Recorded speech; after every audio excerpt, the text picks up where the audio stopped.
A paz do Senhor, alunos da Faculdade de Betel. Essa será a nossa terceira aula de Filosofia da Religião. Antes, porém, façamos uma oração.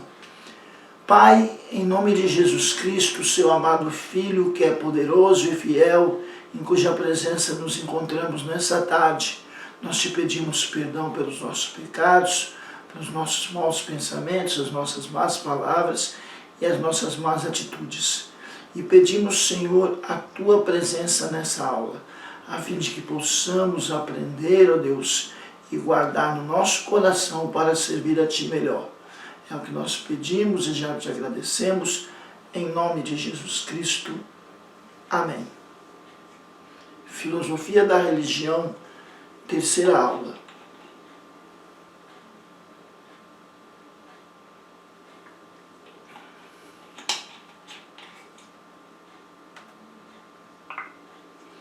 Qual a classificação das religiões?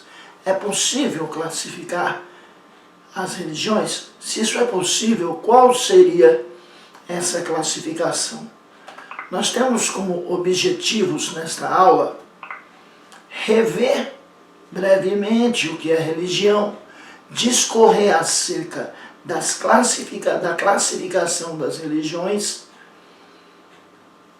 e analisar as características das religiões. Pois bem, o que é religião?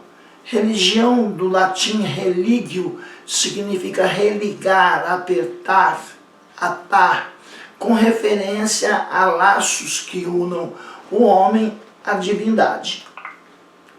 Religião é um corpo organizado de crenças que ultrapassam a realidade da ordem natural e que tem por objeto o sagrado ou sobrenatural, sobre o qual a religião elabora sentimentos, pensamentos e ações.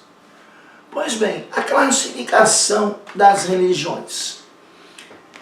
Embora não seja fácil elaborar uma classificação sistemática das religiões, podemos agrupá-las em duas categorias: religiões primitivas e religiões superiores. Nessa divisão, o qualitativo superior refere-se ao desenvolvimento cultural e não ao nível de religiosidade. Pois bem, vejamos as religiões primitivas.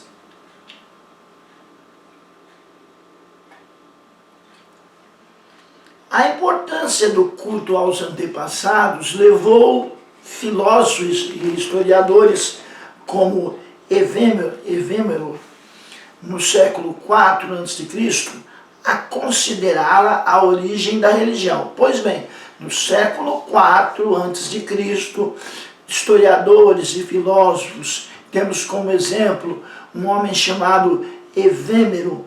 Ele considerava, por causa da importância do culto aos antepassados, Evêmero e outros filósofos e historiadores da época consideravam o culto aos antepassados como a origem da religião.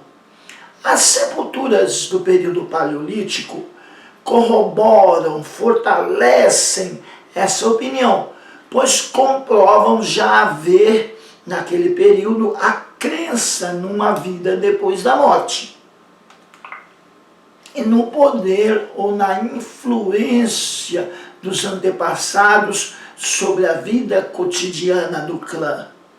Objetos e desenhos encontrados nas sepulturas do século IV a.C. fortalecem a ideia de que havia o culto aos antepassados, o culto aos mortos. Os integrantes do clã, os integrantes da família, obrigavam-se a praticar ritos em homenagem aos seus defuntos, aos seus mortos, pelo temor de represálias ou pelo desejo de obter benefícios, ou ainda por considerá-los divinizados.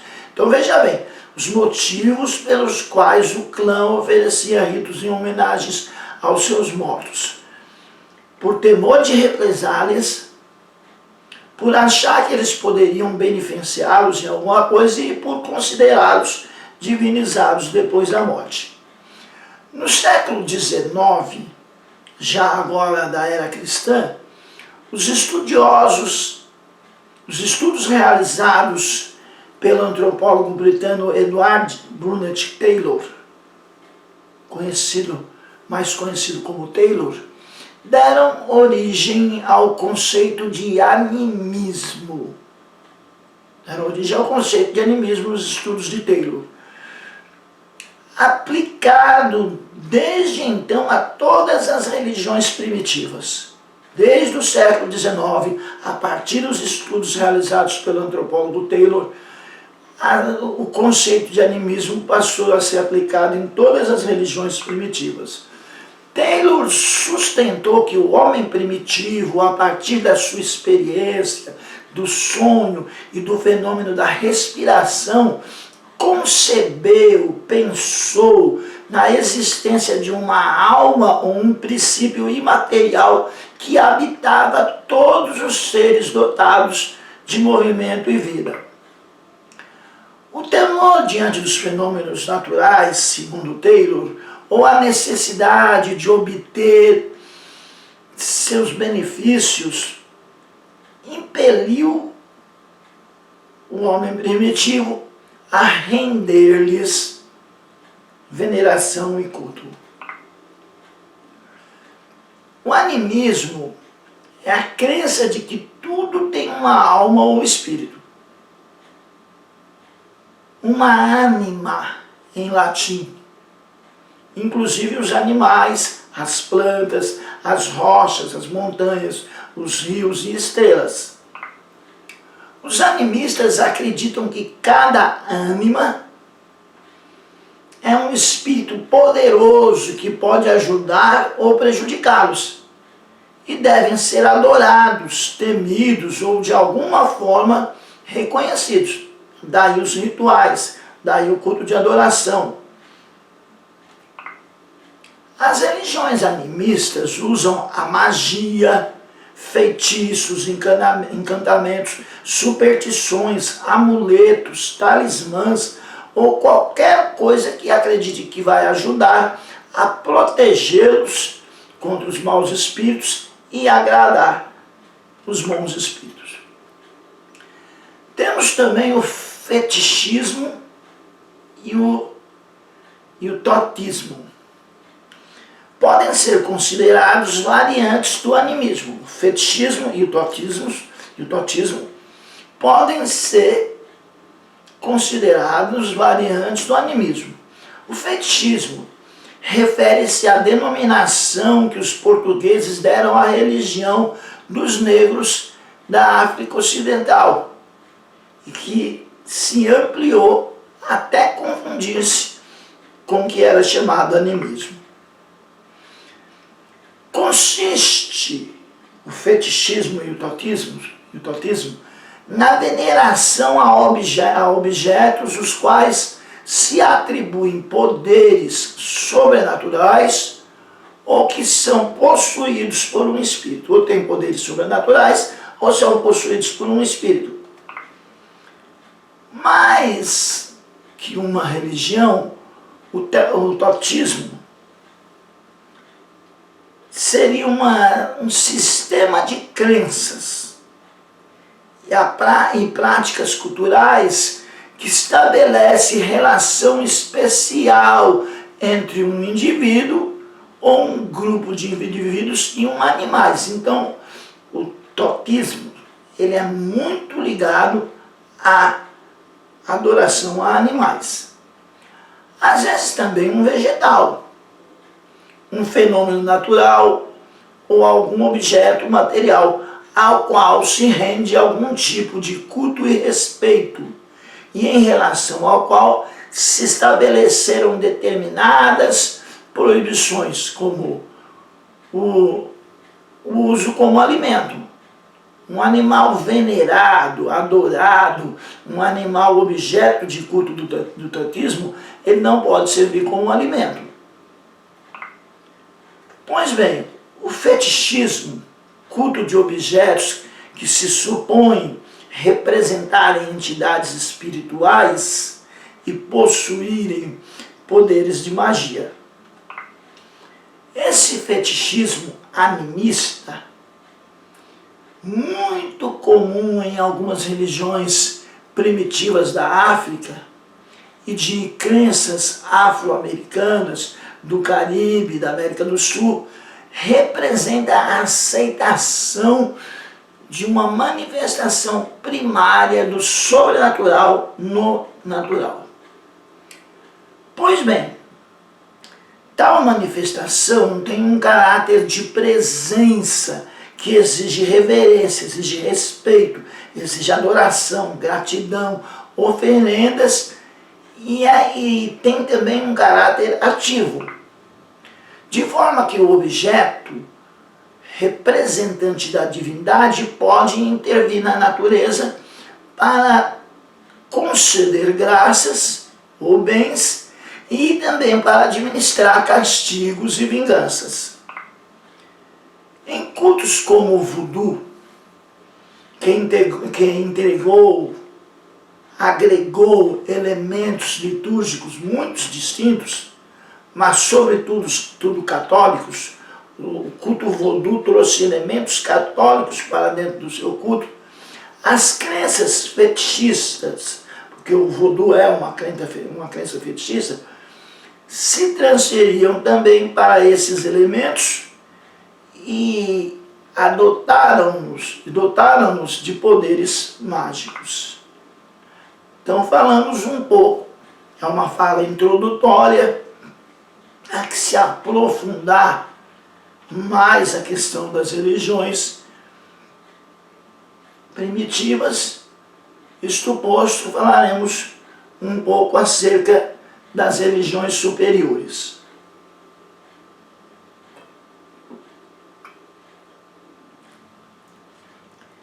Pois bem, religiões superiores. À medida que o homem passou a organizar sua existência sobre uma base racional, a multiplicidade de poderes divinos e sobre-humanos do primitivo animismo não conseguiu mais satisfazer a necessidade de estabelecer uma relação coerente com as múltiplas forças espirituais que povoam o universo. Então, com o passar do tempo, o animismo ele foi ficando meio que superado, ficando meio que obsoleto, na função de estabelecer uma relação entre o homem e as muitas forças que povoam o universo. Surgiram assim as chamadas religiões superiores, politeístas, panteístas, deístas e monoteístas. Elas são expressões das condições sociais e culturais, o que faz o homem avançar das religiões primitivas para as religiões superiores são condições sociais e culturais de cada época e das características dos povos que surgiram. Pois bem, então vejamos dentro de religiões superiores o politeísmo. Poli, vários, theos, Deus, politeísmo, a crença em vários deuses. As religiões politeístas afirmam a existência de vários deuses, aos quais rende culto. Para outros, ao contrário, é uma degeneração do monoteísmo primitivo. Então sempre vai haver uma discussão. O que veio primeiro? O monoteísmo, mono, um só Deus, theos, monoteísmo, um só Deus, ou o politeísmo, vários deuses. Qual dos dois vieram primeiro? O problema do politeísmo seria delimitar o que se entende como Deus, ou como algo sobre-humano. A religião grega e a romana foram politeístas, adoraram vários deuses. uma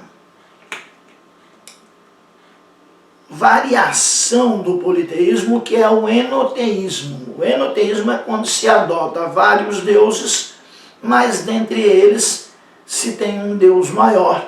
Isso seria o monoteísmo. O enoteísmo. Vários deuses, mas adota-se um Deus maior entre eles.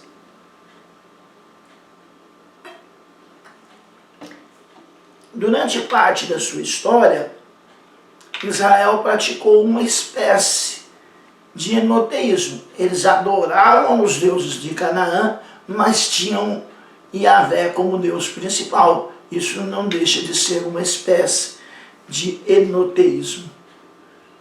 Várias nações de Canaã também tinham vários deuses, seu Deus principal, como Marduk era Deus principal de várias cidades e estados de Canaã.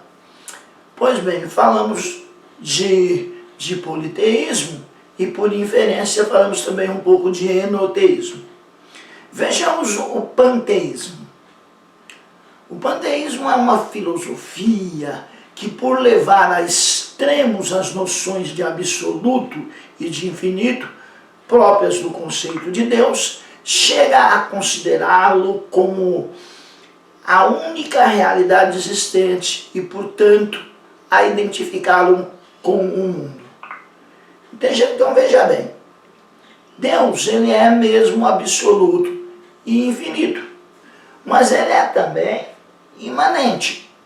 Precisa haver um equilíbrio entre a noção de absoluto, de infinito, e a noção de imanência de Deus. O panteísmo ele leva essa noção ao extremo e começa a considerar Deus como sendo o próprio universo, o próprio mundo. É clássica a formulação do filósofo Baruch Spinoza, no século XIII, já da era cristã, quando ele diz Deus sive natura. Deus ou natureza. É a indagação de Baruch Spinoza. Assim, alguns filósofos gregos e estoicos foram panteístas, doutrina que também é a base fundamental do budismo. O budismo também é panteísta. Pois bem, vejamos o deísmo. O deísmo também é uma corrente filosófica, reconhece a existência de Deus enquanto constitui um ser supremo de atributos totalmente indeterminados. Então é uma forma velada de se negar a Deus, porque se nega Deus como ele é, se tem um pensamento, uma filosofia, uma posição distorcida acerca de Deus, corresponde basicamente ao mesmo que negá-lo. E o deísmo então diz que Deus ele existe, mas é distante. Veja bem, ó, é uma corrente, o deísmo, que reconhece a existência de Deus, mas diz que Deus é supremo e ele tem atributos totalmente determinados, o que faz dele um Deus impessoal. Essa doutrina funda-se na religião natural, ou na teologia natural, que nega a revelação, nega que Deus revelou-se e que continua revelando-se ao homem. O que o homem conhece a respeito de Deus não decorre apenas das suas deduções, da própria razão humana, mas para o deísta decorre. Se o universo físico é regulado por leis, o Deus do deísta é um relojoeiro. Ele fez o universo, deixou funcionando, entregue às suas próprias leis, e agora ele não interage mais com o universo. Assim é o Deus do deísta. Se o universo físico é regulado por leis segundo a vontade de Deus, as relações entre Deus e o mundo moral e espiritual devem ser similares, ou seja, são automáticas, distantes, reguladas com a mesma precisão e, portanto, naturais. período do Iluminismo, nos séculos 17, 18, proclamou o culto a Deus a razão. Só cultuamos, só cremos naquilo que podemos entender. E a Revolução Francesa ajudou a organizar o culto a Deus a razão. Vejamos também o monoteísmo. Mono, theos, Deus. As religiões monoteístas, elas professam a crença num Deus único, mono, um Deus único, transcendente, ou seja, que vai além da sua criação, distinto, separado da sua criação e superior ao universo, porém pessoal. Um dos grandes problemas do monoteísmo é a explicação da existência do mal no mundo. Isso, inclusive, é tema do nosso trabalho, da nossa disciplina. Como explicar a existência do mal em um mundo bom, um mundo criado por um Deus bom. Esse é o grande dilema do monoteísmo. Porque as religiões dualistas resolvem com simplicidade. Elas apontam que há um Deus do bem e outro do mal e resolvem a questão da existência do mal. Mas a religião monoteísta, que crê somente em Deus, como resolveria o problema do mal?